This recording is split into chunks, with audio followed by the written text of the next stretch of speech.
Hello guys, स्वागत है आपका मेरे यूट्यूब चैनल स्टडी विद अमन कुल में।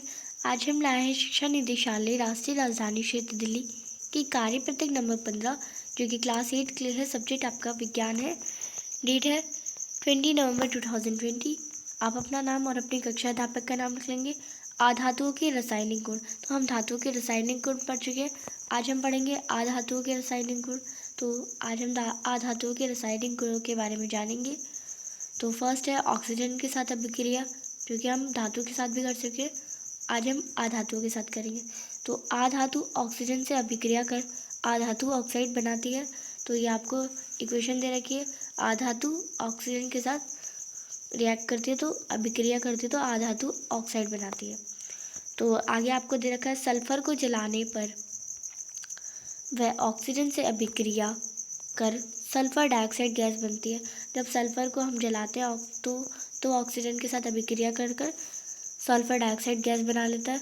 और जब सल्फर डाइऑक्साइड गैस को जल के साथ रिएक्ट किया जाता है या विलय किया जाता है, तो सल्फ्यूरस अम्ल प्राप्त होता है या बनता है। तो ये आपको इक्वेशन दे रखी है। Sulphur plus oxygen sulphur dioxide यानी S+O2 SO2, sulphur dioxide SO2 plus जल H2O सल्फ्यूरस अम्ल यानी H2SO3। और यहाँ पे कार्बन का भी आपको दे रखा है। Carbon plus oxygen carbon dioxide, और कार्बन डाइऑक्साइड प्लस जल कार्बनिक अम्ल। तो ये आपको दे रखा है इक्वेशन। कार्बन का भी दे रखा है, सल्फर का भी दे रखा है, तो आप अच्छे से पढ़ेंगे उन्हें। आधातु ऑक्साइड। आधातु ऑक्साइड की प्रकृति जानेंगे आज हम। तो एक एक्टिविटी के थ्रू करेंगे। हम एक क्रियाकलाप के द्वारा जानेंगे कि आधातु के ऑक्साइड अम्ल होते हैं या क्षार है। तो ये हम जानेंगे। तो हमें चाहिए कार्बन यानी कोयला, लाल और नीला लिटमस और कांच का जार। तो एक छोटे कोयले के टुकड़े को जलाया और उसके ऊपर कांच का जार उल्टा कर उसमें निकलने वाली गैस को इकट्ठा किया। तो आपको कोयले के टुकड़े को जलाना है और उसके ऊपर कांच का उल्टा जार रखना है, जिससे जो उसकी गैस है वो कांच के जार में इकट्ठा हो जाए। फिर उस जार में थोड़ा पानी डालकर उसको गैस पानी में घोलने का प्रयास किया।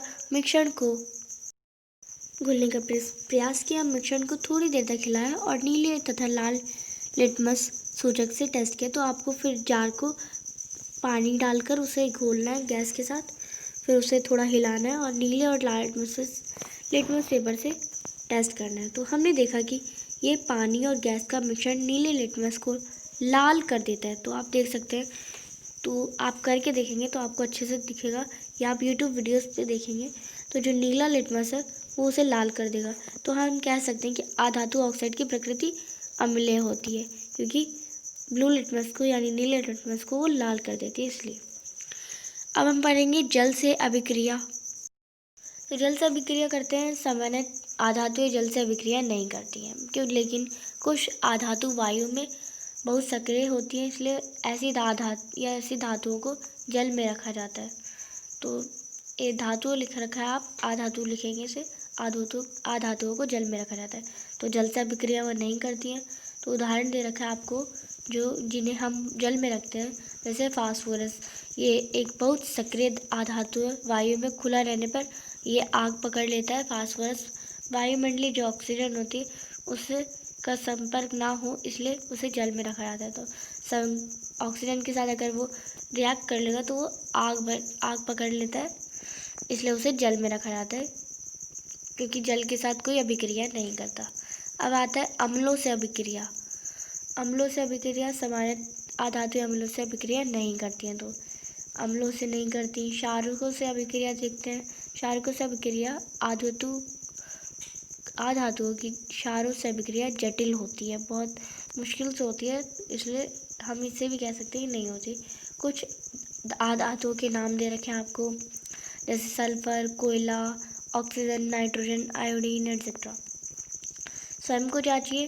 फर्स्ट क्वेश्चन है सामान्यतः पाई जाने वाली 4 आधातुओं के नाम बताओ। तो ये आपको नाम दे रखे हैं, आप यहाँ से आंसर लिख सकते हैं, पर मैंने आपका आंसर लिख दिया है, तो आप यहाँ से भी देख सकते हैं। तो आप लिख देंगे सामान्यतः पाई जाने वाली 4 आधातुओं के नाम सल्फर, कोयला, ऑक्सीजन, नाइट्रोजन। तो ये आपके फर्स्ट क्वेश्चन का आंसर है। फास्फोरस आधातुओं को पानी में क्यों रखा जाता है? तो ये भी आपका वर्कशीट से ही आया क्वेश्चन, और वर्कशीट में इसका आंसर भी है, तो आप देखेंगे तो आपको मिल जाएगा पर मैंने आपका लिख दिया आंसर। फास्फोरस एक बहुत सक्रिय आधातु है जो वायु में खुला रहने पर आग पकड़ लेता है, इसलिए फास्फोरस को पानी में रखा जाता है। तो ये आपका क्वेश्चन था, सेकंड क्वेश्चन का आंसर था। थर्ड क्वेश्चन है आधातु ऑक्साइड की प्रकृति कैसे होती है, तो अम्लीय होती है, आपको पता है, तो आप लिख देंगे आधातु ऑक्साइड की प्रकृति अम्लीय होती है, जो हमने अभी टेस्ट करके भी देखा था। निम्न कथनों में सही या गलत लिखिए, तो आपको सही गलत लिखना है, तो आप लिखेंगे यहाँ से आधातुएं अम्ल से तीव्र गति से अभिक्रिया करती हैं। तो नहीं, हमने देखा कि वो तो कोई अभिक्रिया ही नहीं करती है, तो ये गलत स्टेटमेंट है। आधातुओं की क्षारों से अभिक्रिया जटिल होती है, तो हाँ ये हमने पढ़ा कि हाँ जटिल होती है, तो सही है ये। तो ये आपकी आज की वर्कशीट कंप्लीट होती है। तो आपको जो वर्कशीट है वो 750 अपलोड हो जाएगी, मिल जाएगी मेरे चैनल पे। तो कभी कभी नोटिफिकेशन नहीं आता, तो आप मेरे चैनल पे आके देख सकते हैं। वर्कशीट आपको सारी अवेलेबल मिल जाती है 750 मॉर्निंग पर। और जो आपकी वर्कशीट नंबर 87 है वो आपको आज 2 बजे तक मिल जाएगी। मेरे चैनल को सब्सक्राइब कर दें प्लीज़, और इस वीडियो को लाइक करें। Thanks for watching video. Bye bye guys.